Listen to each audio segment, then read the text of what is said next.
ఇంకా గౌరవ శాసనసభ్యులు కేపీ వివేక్ గారు, గౌరవనీయులు మన కాలేరు వెంకటేష్ గారు, శాసన మండలిలో డిప్యూటీ చైర్మన్ గారు బండా ప్రకాష్ గారు, ఇంకా చాలామంది సీనియర్ నాయకులు, మాజీ శాసనసభ్యులు, కార్పొరేషన్ల మాజీ అధ్యక్షులు, బలహీన వర్గాలకు సంబంధించిన ప్రతినిధులు, భారత రాష్ట్ర సమితి ముఖ్య నాయకులు, అందుబాటులో ఉన్నవాళ్ళు, ఇంకా చాలామంది రాలేకపోయినారు, అందుబాటులో ఉన్నవాళ్ళు, అదే మాదిరిగా తెలంగాణ సర్పంచుల సంఘం అధ్యక్షులు, తెలంగాణ ఎంపీటీసీల సంఘం కార్యవర్గ సభ్యులు అధ్యక్షులు, తెలంగాణలోని స్థానిక సంస్థల ప్రజాప్రతినిధుల ఐక్య కార్యాచరణ సమితి నుంచి కూడా ప్రతినిధులు అందరూ కూడా ఈరోజు తెలంగాణ భవన్లో 3:30 గంటల పాటు మాతో కలిసి సమావేశం కావడం జరిగింది.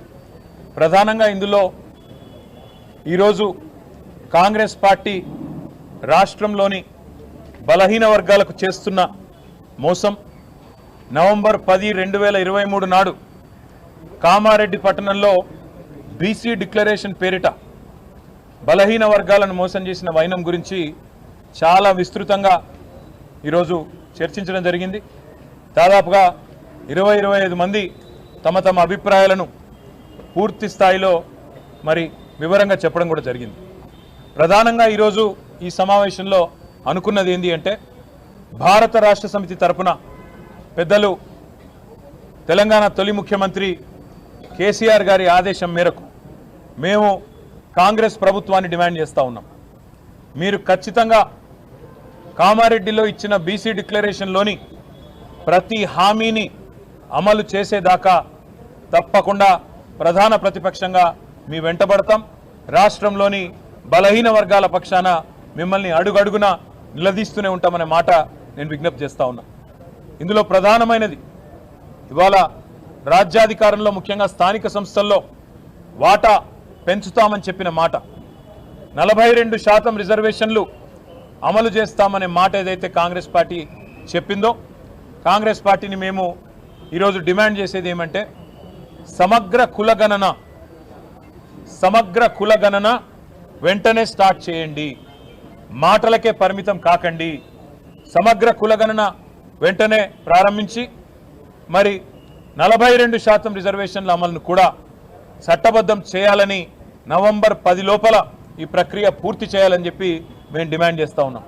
ఎందుకంటే మాట ఇచ్చి సరిగ్గా నవంబర్ 10కి సంవత్సరం నిండుతుంది కాబట్టి నవంబర్ 10 లోపల ఈ కార్యక్రమాన్ని పూర్తి చేయాలని, ఒకవేళ మీరు చేయని పక్షంలో తప్పకుండా బలహీన వర్గాల బిడ్డల తరపున భారత రాష్ట్ర సమితి మరి పెద్దలు కేసీఆర్ గారితో కూర్చొని మేమందరం కూడా చర్చించి తప్పకుండా ఏ రకంగా ముందుకు పోవాలి, మరి కాంగ్రెస్ కనుక మాట తప్పితే అనే విషయాన్ని కూడా ఆలోచించి ప్రకటిస్తామని చెప్పి కూడా తెలియజేస్తా ఉన్నాం. దాంతోపాటు కాంగ్రెస్ పార్టీ ఆనాడు ఇచ్చిన మాట, 1,00,000 కోట్ల బడ్జెట్ పెడతాం బీసీలకు అని చెప్పిన మాట మొదటి సంవత్సరంలో తప్పారు. కేవలం 8,000 కోట్లకు మాత్రమే పరిమితమైనారు. మేము ఈరోజు డిమాండ్ చేస్తూ ఉన్నాం, మరి రాబోయే ఫిబ్రవరి మార్చిలో పెట్టే బడ్జెట్లో 25 నుంచి 30,000కు తగ్గకుండా బలహీన వర్గాలకు బడ్జెట్ పెట్టాలి. బీసీ సబ్ ప్లాన్ కూడా మీరే మాట ఇచ్చారు. ఎట్లా అయితే ఎస్సీ సబ్ ప్లాన్ ఉన్నదో అట్లాగే బీసీ సబ్ ప్లాన్ కూడా పెడతామన్నారు. తప్పకుండా బీసీ సబ్ ప్లాన్ కూడా పెట్టాలి. అవసరమైతే అక్టోబర్ నవంబర్ సెషన్లో పెట్టాలి, లేదంటే వచ్చే బడ్జెట్ సెషన్లో పెట్టి 25 నుంచి 30,000 కోట్లకు బడ్జెట్ తగ్గకుండా పెట్టాలని చెప్పి కూడా మేము డిమాండ్ చేస్తూ ఉన్నాం. దాంతోపాటు పెద్దలు మన్సూనాచారి గారి నేతృత్వంలో ఒక బృందం, సీనియర్ నాయకుల బృందం, ఒకటి తమిళనాడులో ఏ రకంగా మరి 68-69% రిజర్వేషన్ అక్కడ అమలవుతా ఉన్నది అధ్యయనం చేసి ఈ ప్రభుత్వానికి ఇక్కడ అవసరమైతే కొన్ని సూచనలు చేయడానికి కూడా వెళ్ళాలని చెప్పి కూడా ఒక నిర్ణయం తీసుకున్నాం. దాంతోపాటు బీసీ డిక్లరేషన్లో భాగంగా ఈ కాంగ్రెస్ పార్టీ ఇచ్చిన మరొక మాట, ఎంబీసీలకు కూడా ఒక మంత్రిత్వ శాఖ ఏర్పాటు చేస్తాం, మోస్ట్ బ్యాక్వర్డ్ క్లాసెస్ అని చెప్పారు. కానీ ఇప్పుడు రాష్ట్రంలో ఉన్న 12 మంది, ముఖ్యమంత్రితో కలిపితే ఉన్న 12 మంది మంత్రివర్గ సభ్యుల్లో కేవలం 2 మాత్రమే బీసీ మంత్రులు ఉన్నారు. అందుకే రాష్ట్ర ప్రభుత్వాన్ని డిమాండ్ చేసేది, రాబోయే 6 మంత్రులు ఏవైతే ఇంకా మీరు ఏర్పాటు చేయాలి, 6 మంత్రులు ఎవరైతే మీరు నింపాలో అందులో తప్పకుండా ఎంబీసీలకు కూడా మీరు ఇచ్చిన మాట ప్రకారం మంత్రిత్వ శాఖ ఏర్పాటు చేయండి. ఎంబీసీలకు కూడా మీరిచ్చిన మాట ప్రకారమే మంత్రిత్వ శాఖ కేటాయించాలని చెప్పి కూడా మేము డిమాండ్ చేస్తూ ఉన్నాం. దాంతోపాటు ఈ రాష్ట్రంలోని బలహీన వర్గాల సమస్యలు కూడా విస్తృతంగా మేము చర్చించడం జరిగింది. ఇప్పటికి 22 మంది నేతన్నలు కాంగ్రెస్ ప్రభుత్వం వచ్చిన తర్వాత ఆత్మహత్యలు చేసుకున్నారు. చాలా ఇబ్బందుల్లో ఈరోజు నేతన్నకు చేయూత, చేనేత మిత్ర, అదేవిధంగా బతుకమ్మ చీర, క్రిస్మస్, అదేవిధంగా రంజాన్ మరియు కేసీఆర్ కిట్లలో పెట్టే చీరలన్నీ కూడా గతంలో రాష్ట్రంలోని నేతన్నలకే మా ప్రభుత్వం ఇచ్చేది. ఇవాళ ఆ కార్యక్రమాలన్నింటినీ కూడా ఈ ప్రభుత్వం రద్దు చేసింది. అందువల్ల నేతన్నలు సంక్షోభంలో ఉన్నారు. వారిని వెంటనే ఆదుకోవాలని చెప్పి మేము డిమాండ్ చేస్తూ ఉన్నాం. అదేవిధంగా చేపపిల్లల పంపిణీని గతంలో కేసీఆర్ గారి నాయకత్వంలో రాష్ట్రంలోని మత్స్యకారుల కోసం, గంగపుత్రులు కావచ్చు, ముదిరాజులు కావచ్చు, వారి కోసం 30,000 కోట్ల రూపాయల మత్స్య సంపద సృష్టించిన ఘనత కేసీఆర్ గారిది. ఉచితంగా చేపపిల్లల పంపిణీ కార్యక్రమాన్ని చేపట్టి ఇవాళ చేపపిల్లల పంపిణీని కూడా ఈ ప్రభుత్వం చేయలేకపోతున్నది, ఆపేసింది. రాష్ట్రంలోని మత్స్యకారుల పొట్టగొడుతున్నది. గురుకుల పాఠశాలలు 1000 గురుకుల పాఠశాలలు, అందులో బీసీలకు సింహభాగం, ఎస్సీ ఎస్టీ మైనారిటీలకు గురుకుల పాఠశాలలు పెట్టి మేము వారిని కడుపు నిండా భోజనం పెట్టి విదేశీ విద్య లాంటి పథకాలు, మహాత్మా జ్యోతిబా పూలే విదేశీ విద్య లాంటి పథకాలు కూడా తెస్తే ఈ ప్రభుత్వం గురుకుల పాఠశాలల్లో కనీసం సరైన భోజనం కూడా పెట్టని ఒక దురవస్థలోకి, పురుగులన్నం పెట్టే పరిస్థితికి తీసుకొచ్చిన వైనాన్ని కూడా సమావేశంలో చర్చించినాం. మేము బృందాలుగా విడిపోయి ఇటు నేతన్నలు కానీ, అటు గురుకులాల్లో సమస్యలు కానీ, ఇటు మత్స్యకారుల సమస్యలు కానీ, బలహీన వర్గాలకు సంబంధించిన బిడ్డల సమస్యలన్నింటినీ కూడా, అవి చేతి వృత్తులు కావచ్చు, ఇతర సమస్యలు కావచ్చు, వాటి విషయంలో కూడా ఇప్పటి నుంచి క్రియాశీలంగా పనిచేయాలనే నిర్ణయాన్ని కూడా తీసుకున్నాం. బృందాలుగా విడిపోయి మేమందరం కూడా సీనియర్ నాయకులం ఎక్కడి వారం అక్కడ క్షేత్రస్థాయిలో విస్తృతమైన పర్యటనలు చేయాలని చెప్పి కూడా నిర్ణయం తీసుకున్నాం. ఈ ప్రభుత్వం మీద ఈ పర్యటనల ద్వారా ఎక్కడికక్కడ సమస్యలను ప్రభుత్వ దృష్టికి తీసుకొస్తూ వారికి ఇచ్చిన మాటలను గుర్తు చేస్తూ, ఎందుకంటే చాలా మాటలు ఇచ్చారు, ఇప్పుడు చెప్తే చాంతాడంతో ఉన్నది లిస్టు. ఆ బీసీ డిక్లరేషన్లోనే దాదాపు 50 నుంచి 70 హామీలు ఉన్నాయి. వాటన్నిటిని కూడా పూర్తి చేసేదాకా, అమలు చేసేదాకా పోరాటం కొనసాగించాలని చెప్పి కూడా నిర్ణయం తీసుకున్నాం. నిర్ద్వందంగా ఈరోజు ఈ సమావేశం నుంచి మేము చెప్తుంది ఒకటే, బీఆర్ఎస్ కదిలింది బీసీల కోసం, బీఆర్ఎస్ కదులుతున్నది బీసీల కోసం. బీసీలకు తప్పకుండా గతంలో సింహభాగం సీట్లు ఇచ్చింది కేసీఆర్ గారే. అసెంబ్లీ ఎన్నికల్లో కాంగ్రెస్ కంటే, బీజేపీ కంటే 2023లో కావచ్చు, 18లో కావచ్చు, 14లో కావచ్చు ఎక్కువ సీట్లు ఇచ్చింది కేసీఆర్ గారు, బీఆర్ఎస్. పార్లమెంట్లో మొన్న 17 సీట్లకు గాను 6 సీట్లు బీసీలకు ఇచ్చింది బీఆర్ఎస్. కాబట్టి చెప్పడమే కాకుండా మొన్న వచ్చిన ఒక రాజ్యసభ కానీ, గతంలో 4 రాజ్యసభ సభ్యులను చేసింది, పంపింది రాజ్యసభకు బలహీన వర్గాల బిడ్డలను బీఆర్ఎస్. కాబట్టి మేము చెప్పేది ఒకటే, మేము ఆచరణలో కూడా చూపెట్టినాం. కార్పొరేషన్ చైర్మన్లు 50 మందిని నియమిస్తే కేసీఆర్ గారు 27 మంది బీసీ బిడ్డలకు ఇచ్చి గౌరవించింది కేసీఆర్. అందుకే మేము ఆచరణలో చూపెట్టినాం, మాటలకి పరిమితం కాలేదు. ఇంకా చేతి వృత్తులను ఆనాడు బలోపేతం చేసినాం. పిల్లలకు విద్య, అద్భుతమైన విద్య అందించినాం. మీరు విదేశీ విద్యలో కేసీఆర్ గారు 10 లక్షల రూపాయలు మొదలు ఇన్స్టాల్మెంట్ ఇచ్చి పంపిన విద్యార్థులకు కూడా ఇలా 2వ ఇన్స్టాల్మెంట్ కూడా ఈ ప్రభుత్వం విడుదల చేస్తలేదు. అందుకే ఇన్ని రకాల సమస్యలు ఉన్నాయి. కాబట్టే తప్పకుండా భవిష్యత్తులో కొన్ని వర్క్షాపులు కూడా నిర్వహించాలని, అవసరమైతే కొంత పెద్ద ఎత్తున జిల్లాలలో కూడా శిక్షణ కార్యక్రమాలు పెట్టాలని కూడా సూత్రప్రాయంగా అనుకున్నాం. మిగతా విషయాలన్నీ కూడా పెద్దలు కేసీఆర్ గారితో విస్తృతంగా చర్చించి ఈ నాయకులందరం కూడా కేసీఆర్ గారిని కలిసి తప్పకుండా మిగతా కార్యాచరణ కూడా ప్రకటించాలనుకున్నాం. కానీ ఒకటి మాత్రం నిర్ద్వందంగా చెప్తా ఉన్నాం, ఈ రాష్ట్రంలోని బలహీన వర్గాలకు పెద్ద దిక్కుగా కేసీఆర్ గారు ఉంటారు. ఈ ప్రభుత్వం మెడలు వంచి 42% రిజర్వేషన్ అమలు చేసేదాకా తప్పకుండా పోరాడతాం. కేసీఆర్ ఒక్క రోజులో చేసిండు సమగ్ర కుటుంబ సర్వే, ఒకే ఒక్క రోజులో. మరి ఈ ప్రభుత్వానికి చిత్తశుద్ధి ఉంటే ఒక వారం రోజుల్లో సమగ్ర కులగణన చేయొచ్చు, పెద్ద గొప్ప విషయం ఏం కాదు. మేము కూడా సహకరిస్తాం. సమగ్ర కులగణన వెంటనే చేపట్టండి.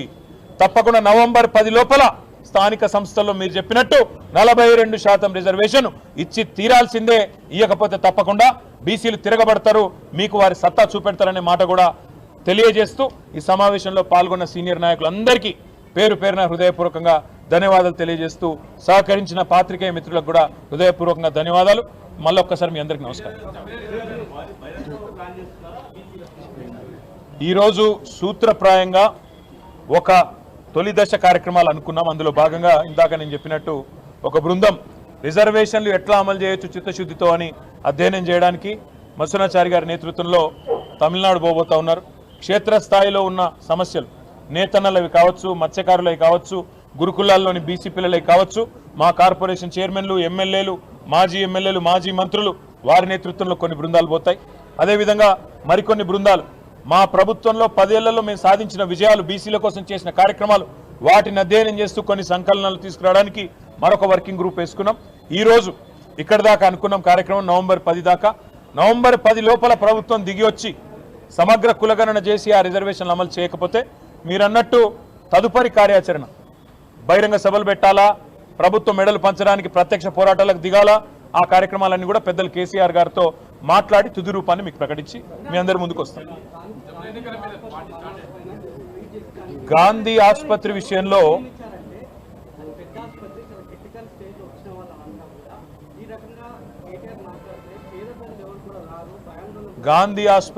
నేను చెప్పేది ఒకటే, ఈ ప్రభుత్వం పరిపాలనలోకి వచ్చిన తర్వాత గురుకులాల్లో పిల్లలకు బువ్వ లేదు, సరిగ్గా పేదల ప్రాణాలకు విలువ లేదు.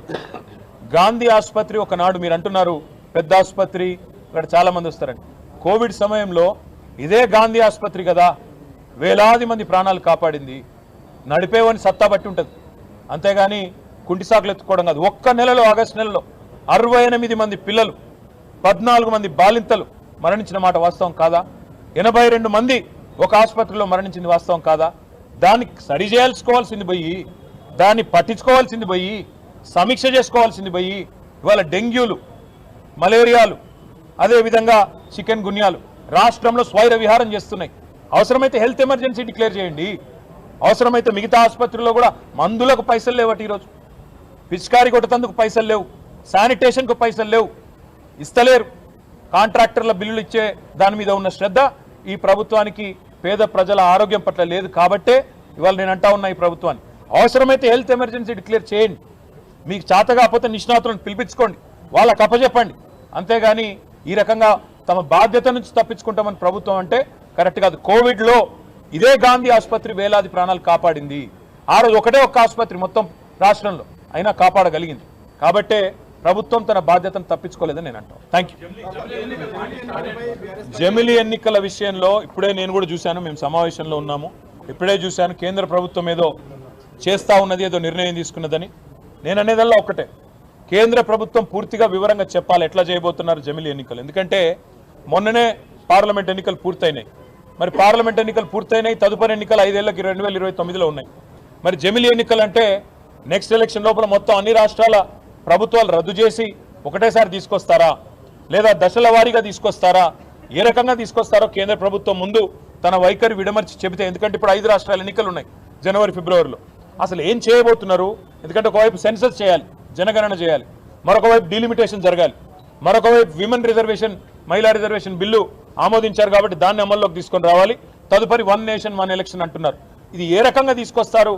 కేంద్ర ప్రభుత్వం విడమర్చి వివరంగా చెప్పిన తర్వాత మా పార్టీ కూడా తన అభిప్రాయాన్ని మేము, ఎందుకంటే నేను ఒక్కడిగా చెప్పలేను, మేము కూడా మళ్ళీ ఇక్కడే పెద్దలందరితో కూర్చొని, పెద్దలు కేసీఆర్ గారి నాయకత్వంలో ఒక పార్టీగా ఆలోచించే అవసరమైతే మా రాష్ట్ర కమిటీ, మా లెజిస్లేచర్ పార్టీ, మా పార్లమెంటరీ పార్టీ అందరం కూడా కూర్చొని ఒక నిర్ణయం తీసుకొని